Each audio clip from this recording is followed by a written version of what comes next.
Santapan Harian Rabu 28 Oktober 2020. Hari ini kita akan membaca Yesaya pasalnya yang ke-16, ayatnya yang ke-6 hingga ayatnya yang ke-14. Namun sebelumnya, mari kita berdoa.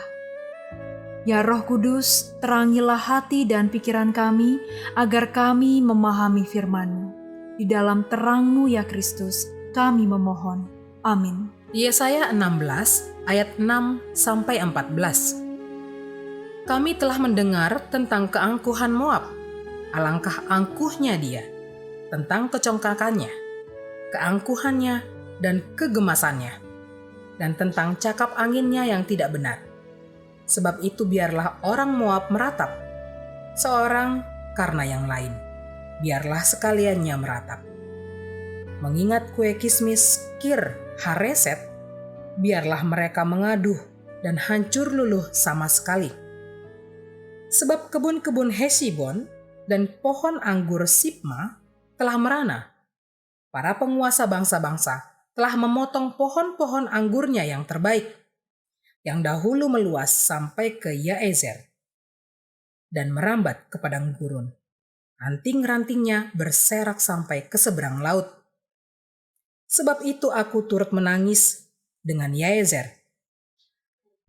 Karena pohon anggur Sibma, aku mau membasahi engkau dengan air mataku. Hai Hesibon dan Eleale, sebab pada musim kemarau, tepat waktu panen, musuhmu menyerbu dengan pekik pertempuran. Telah lenyap sukaria dan sorak-sorak dari kebun buah-buahan. Telah menghilang dari kebun-kebun anggur, tempik, sorak, dan sorak-sorai. Tiada pengirik anggur di tempat pemerasan. Pekik mereka sudah berhenti.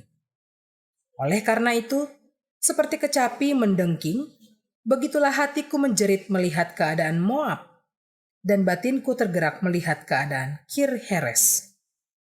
Maka sekalipun Moab pergi beribadah dan bersusah payah di atas bukit pengorbanan, dan masuk ke tempat kudusnya untuk berdoa, ia tidak akan mencapai apa-apa.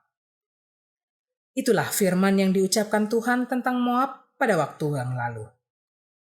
Maka sekarang Tuhan berfirman, dalam 3 tahun menurut masa kerja prajurit upahan, maka kemuliaan Moab serta dengan keramaiannya yang besar akan menjadi kehinaan, dan orang yang tertinggal akan sangat sedikit dan tiada berkuasa.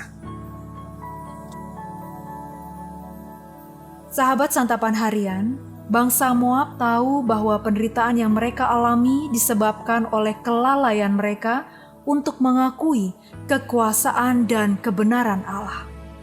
Namun penderitaan ini belum cukup membuat mereka sadar. Apa yang membuat Moab mempertahankan keangkuhan dan kebualannya sehingga mereka tidak mau mengikuti nasihat Yesaya?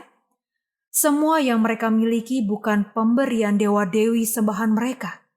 Sikap Moab membuat Yesaya kehilangan harapan. Niat untuk memulihkan mereka tidak diindahkan. Mereka tidak mau dipulihkan. Akhirnya, Allah membiarkan Moab sedih, meratap, dan juga hancur. Tanah subur Moab yang ditumbuhi anggur terbaik menjadi tandus seketika karena serangan membabi buta bangsa Asyur. Celakanya dalam keadaan demikian pun mereka tidak datang kepada Allah dan bertobat. Mereka tetap berharap kepada dewa-dewi mereka.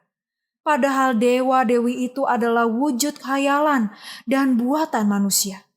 Hanya Allah Israel satu-satunya Allah sejati yang berkuasa menggenapi firman-Nya.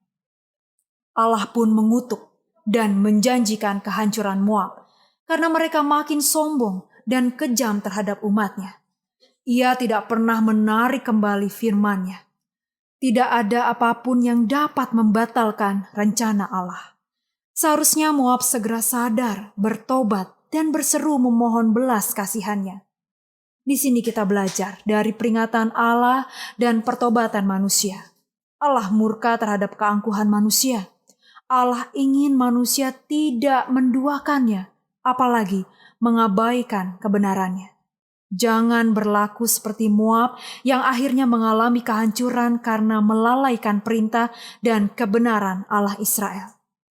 Jika kita melihat kehidupan kita, dari pribadi, keluarga, sampai pekerjaan, silahkan mengecek manakah yang berasal dari kemampuan diri, dari manakah yang merupakan anugerah Allah. Apa yang bisa kita sombongkan jika semua yang kita miliki adalah bentuk dari kebaikan Tuhan? Kesuksesan dan kebahagiaan adalah bagian dari berkat Tuhan, bukan semata-mata hasil usaha kita. Mari kita berdoa. Ajarilah kami untuk menghitung berkat-Mu setiap hari, agar kami mampu melihat kebenaran dan kasih-Mu kepada kami. Di dalam damai-Mu ya Kristus, kami bertelut. Amin.